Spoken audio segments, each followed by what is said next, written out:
details here. Got the coolant line tapped. This is the factory fitting that runs out to the tial wastegate, just down there. Then from the tial comes back up around. It is looped it up through here and then connected to where this tube originally went into this nipple. So easy way to tap into the coolant system right there. Then I moved over to the fuel side of things, and I pulled off the fuel rail and was looking at the fuel injectors and working on installing the ID 1050X injectors. Ran into some issues with some vacuum lines. This back in here is the vacuum sensing lines. I need to plumb my FPR, my blow-off valve, my MAP sensor, and my exhaust valve into a boost or vacuum circuit. So just need to kind of clean up these. I've got some exposed ends around here, and just gonna create a combination of T's and fittings. On these, if you have an apex that is struggling to idle or is a little erratic on the idle, 9 times out of 10 I've seen that these hoses spring a small leak somewhere. I had a pinhole in this elbow one time that I couldn't see until I just swapped all of them off just to eliminate a problem, and I finally found it. So making sure these are good. Whenever you do boost, I put zip ties around all of them. Every connection, once it's finalized here, I'll have it zip tied so that it can't pop off under boost. So then after that, we'll get the injectors and fuel roll back installed. All right, just as soon as I got done telling everybody, check your vacuum lines. Look what I find. Pull this little guy. This is just a nipple cover on the throttle body. Look at this. Boop. Wide open. Direct shot right into the throttle body. It's an instant air leak. So get that replaced. So I'm just swapping out the OEM FPR here. But as everything with this sled, this bolt is trying to or deciding to not come out, and so everything's got to fight me. Keep working on this and keep moving forward.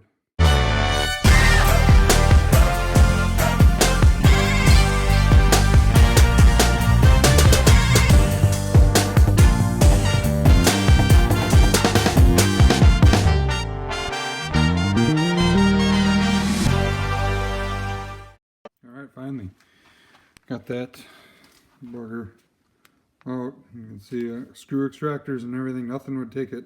Finally had to use a flathead screwdriver and hit it on one side at the angle to pop it loose. But stubborn little guy. I'll have to get a new one of those.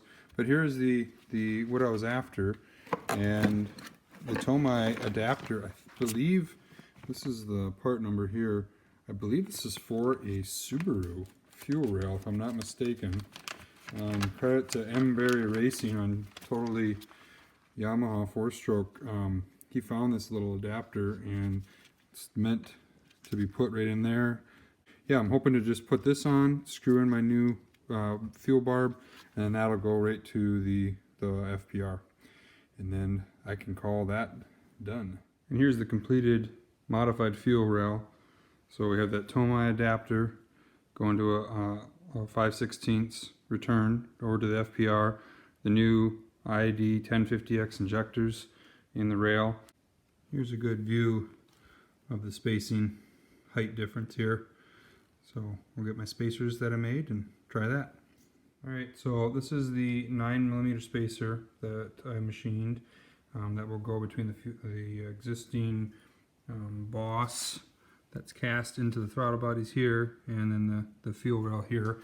And then that necessitated longer screws. So these are an M6 by 20mm. The originals, I believe, are M6 by 11. So I think these are 9mm longer. So just a matter of bolting everything up. And there it is. Spacers installed. You can see the ID injectors. The washer is nice and seated in the ring there. And all 4 of them look good. There's really only 2 bolts that hold that in.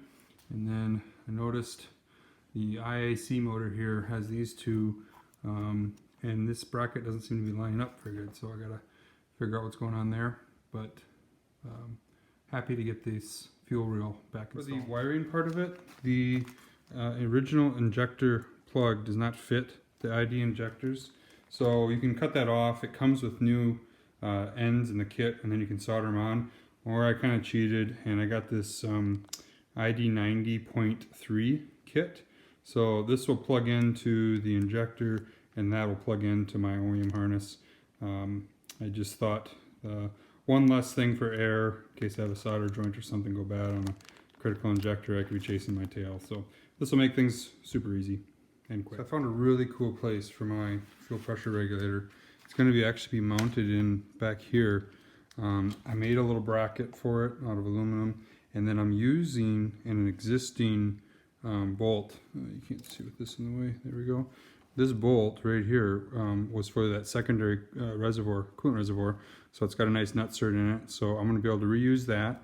I going to run from my new barb fitting here over to there, and this is just a cool thing that I love when it happens.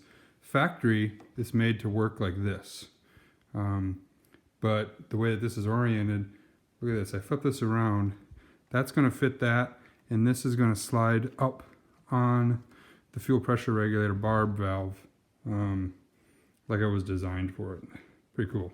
So that'll be then mounted, and then on the back side of the FPR there'll be, I've got a nice clear outlet. It's kind of hard to see right here. This is a barb fitting, this little black guy.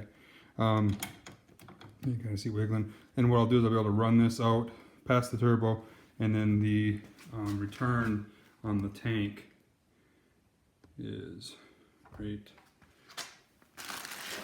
here. So that this hose will run up and just go right into that FPR, and that should be a really, really cool location for that. When I have this panel off right in here, I'll be able to see the fuel pressure gauge while I'm doing testing and tuning. I just want to make sure that I'm around that 43 psi of fuel. So perfect spot. Everything worked out great for that. And of course I get to reuse the stock hose, flip around 180 degrees, and it's like it was designed for it. So keep on moving. So I think I just screwed up. I used regular Teflon tape on this nipple, and as I was installing this, the last thing to install, it's loose. So that's not good. That's ready to leak and start a fire and burn the sled down. So I'm gonna have to take that fuel roll back off. I think I'm gonna try to use some JB Weld or something on that nipple there, and then all of these fittings have Teflon tape on them as well. I don't know what I was thinking. I need to make sure I got gas specific sealant there. So back to